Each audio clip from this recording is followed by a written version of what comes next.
Okay, hello everybody. My name is Konrad Maruszewski, and today I have to surprise you. I won't talk about cryptocurrencies. I won't talk about blockchain.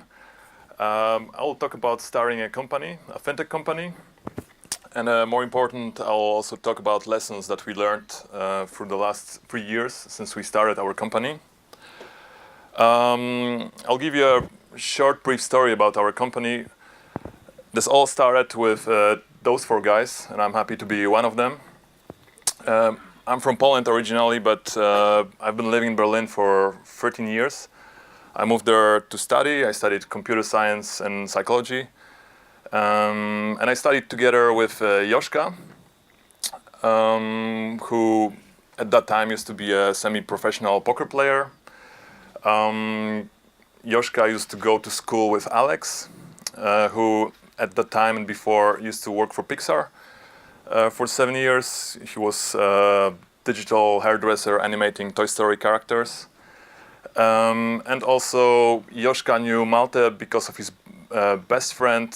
He was his younger brother, and he helped his brother to build a company before. So this is how those four guys knew each other. And those four guys had a problem. They used to play football together, and always after a good football game, you're thirsty and you need to grab a beer. And the problem was, there was just one guy that had cash on him, and the rest just had smartphones. So this unlucky guy had to pay for everybody, and maybe he saw his money back, maybe not, most probably not. And this was happening every week. Every week there was this unlucky guy. And this is how we asked ourselves, okay, there is an easy way to message a friend, why there is no easy way to repay a friend, to send money to friends. So we had a look at that market, and we found out that those situations happen every day, actually. Even today, I came to Berlin by a BlaBlaCar, so I took some free people with me, and there was a problem because they didn't have like this 30 zlotys to pay me, so at the end, I had 2 hours to convince them about Kringle, and they just Kringled me that money. So that's just one of the examples, but there are way more. There's like a sharing Netflix account, or if you have to collect some money for a birthday present from a group of friends. It can be painful, and with Kringle, it's made super easy. That's why we sat together and we created this app. So briefly, with Kringle, you can send money to anybody, to any phone number. So usually you have the phone numbers of your friends.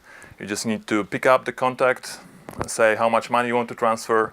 Then you can use Touch ID or Face ID or just a Kringle pin, and then the money is being transferred. So it was very important for us that you just settle these transactions within the moment that it happens. Not that you have to write it down somewhere. You just settle it and you can forget it. You can enjoy offline world more.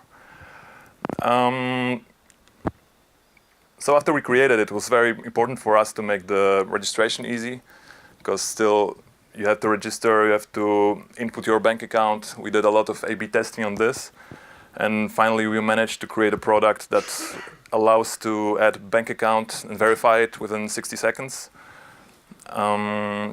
We also wanted to create a product that's open.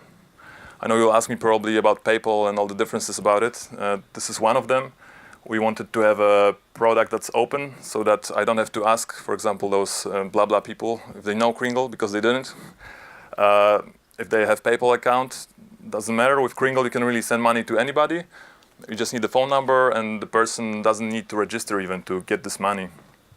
It works like this. You just get a text message with a link. You input your own IBAN, and then the money is being transferred directly from one bank account to the other. So openness was very important for us.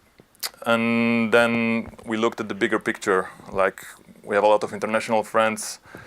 Like, for example, here, I came here, I don't have a Polish bank account. Europe is very small, we have like no borders. So something like this have to work in the whole SIPA zone in this case. Yeah, we put a lot of thought into how to build a system. So we set it up on a SEPA standard. It's a single euro payment area. This is the guarantee that it will work in the whole Europe. Actually, there are like European directives, PSD2, that kind of forces banks to open their infrastructure. And we knew about it 3 years ago, and we just set everything up for it. So it was a smart decision, I would say. Often people ask me, okay, they see our app, and they say, okay, it's super easy, just sending money. What are you doing the whole day? So it's not that easy. The whole infrastructure is really complicated. It's just a simplified version, and I had to make it a bit blurry so that my co-founders don't kill me for it. But in general, we do a lot in the background. We do, for example, conversion to e-money. We have to issue the SEPA mandates. We have to manage them. We have to have a bank partner with bank license. So it's a very complicated process, and it requires a very sophisticated infrastructure. What we achieved so far. So we are on the market already for 3 years. We managed to build this Kringle app that you saw.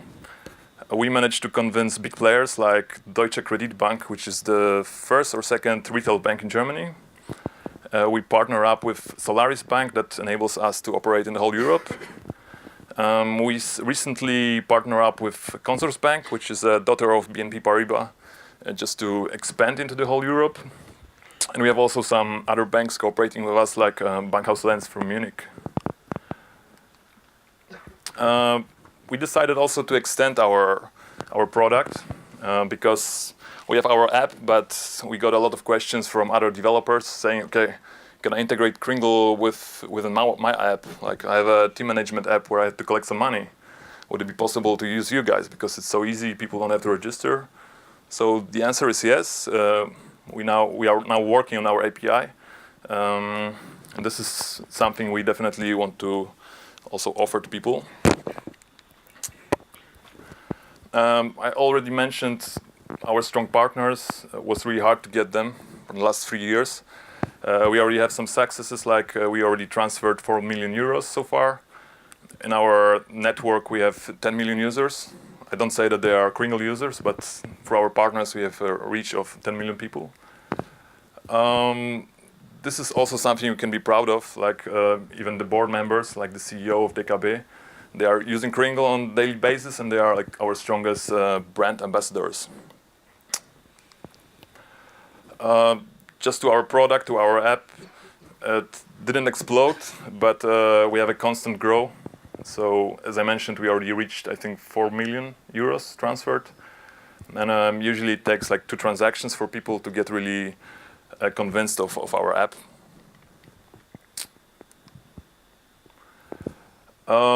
Yeah, so our mission is going cashless. In general, if you go to a shop or if you want to buy something, you can always pay with your card. But if you want to repay a friend, there is no card for that. That's why we created Kringle, actually. We also see in our vision, we want to go, for example, to small businesses, like paying a babysitter or your yoga teacher. And we also offer the API so that everybody can easily include Kringle on products.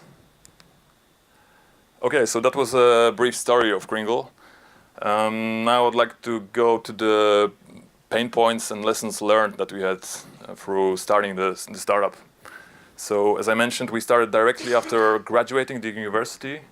It was the Technical University of Berlin. And this was our core team. So we just started 4 people. And the first 6 months, we were working just in this team. So you can see we have like 2 business guys and 2 tech guys.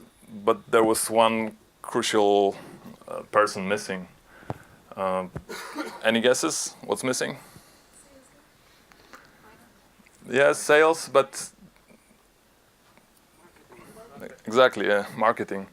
So if I were to start again, I would definitely want to have somebody for marketing within the core team. At this time, we have already 15 people in our team, so we have people in marketing. But it's after 3 years, and I think it's a bit too late. Like we thought we'll build a cool app and it will go viral, but it's not the case, and especially it's not the case in the fintech. It's really hard to convince the people. It's really hard to convince people to input their bank accounts, and you really need a smart marketing for it. Yeah, so marketing, growth hacking, going viral. We made that mistake and it was hard to go back in time. So in our case, we decided to do crowdfunding. We did it last year. And it's not that we needed money. We needed money, yeah, but it was not the first reason. The first reason was the marketing, because we thought, okay, everybody can invest in our company. People could invest from €5, and once they invested, they became Kringle ambassadors. So they invited everybody. They invited their grandmothers, their friends, just everybody. So we got almost 1,500 people invested in our company, and we really saw a big spike there. So it was a really good move for us. And we also got a very successful crowdfunding campaign. Yeah, we managed to raise €800,000, and it was in a shorter time than expected, so it was a good move. Then business model and customer feedback. We are a spin-off of the Technical University of Berlin, and before launching, of course, we made a lot of research. We asked the people, okay, if we offer you a very easy money transfer to your friends and we charge you 10 cents for it, would you do it? And we asked this question around 300 students. And the answer was, yes, sure, if it's secure, I'll pay 10 cents, no problem. So we believed them. We launched the app like that. And then nothing happened. Like, people didn't want to use Kringle. So we waited 1 week, 2 weeks, 1 month, and nothing changed. So we had to change our business model.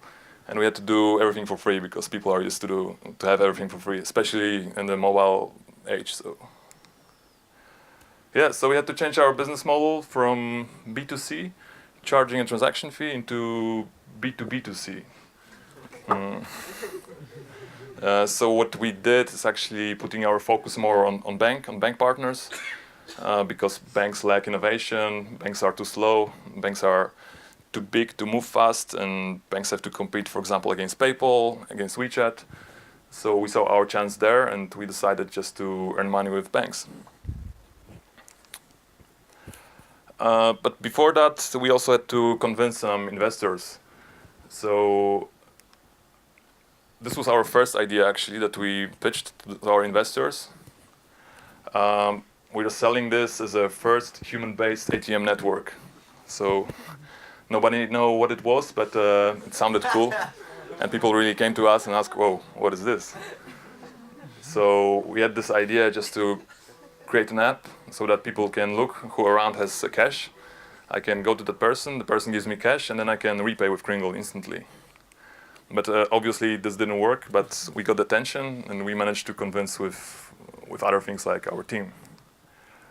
Networking, startup events, investor dinners, all those events that startup really want to go, that want to pay for it, usually it's not worth it. However, there are good events, and if you are well prepared, it's worth going there. In our case, it was a web summit. We really prepared pretty well for the event. We wanted to go there, and we knew that there will be 4,000 other startups there. So we also read all the terms and conditions, and it said that we are allowed to have just a 1 meter bright, 1 meter deep box and a table, and nothing more. But those conditions, they didn't say anything about going up. So what we did, we went to Dublin with those 2 huge balloons. We found a shop there with helium, and we just put a huge poster that was just flying around, and we got a lot of attention for it. So we got also attention from the organizers that came to us, and they said, okay, it's not allowed, but it's creative, so we'll pretend we don't see it. But the funny thing was also, on the next day, there were like 20 of those posters, and the organizers started just to put them out. So yeah, but this was really good. This got also attention of Fintech accelerator, not Fintech accelerator, but the accelerator. It was the Microsoft accelerator, and they came to us, they approached us in that event, and at that time they were launching their first batch in Berlin. So they said, okay guys, we saw you, try to apply, and we think you have very big chances. So we did. Out of 300 startups, they took us also. This is one of my co-founders hugging Steve Ballmer. He was the CEO at the time. And it was really good, and it was also a very good accelerator, which didn't take any shares, which really supported us a lot. At that time, we had a lot of problems talking to banks because they just saw 4 guys, and yeah, we were not big enough for them. But when we had Microsoft in CC in the emails, and suddenly the talk changed, and a lot of doors opened for us. Then a few words about financing. There are a lot of ways to finance your startup. Usually, you should bootstrap. Then there is like so-called smart money from business angels. You can go for crowdfunding. You can talk to VCs, but you have to be really careful with that. With smart money, you really have to look for people that don't just give you money.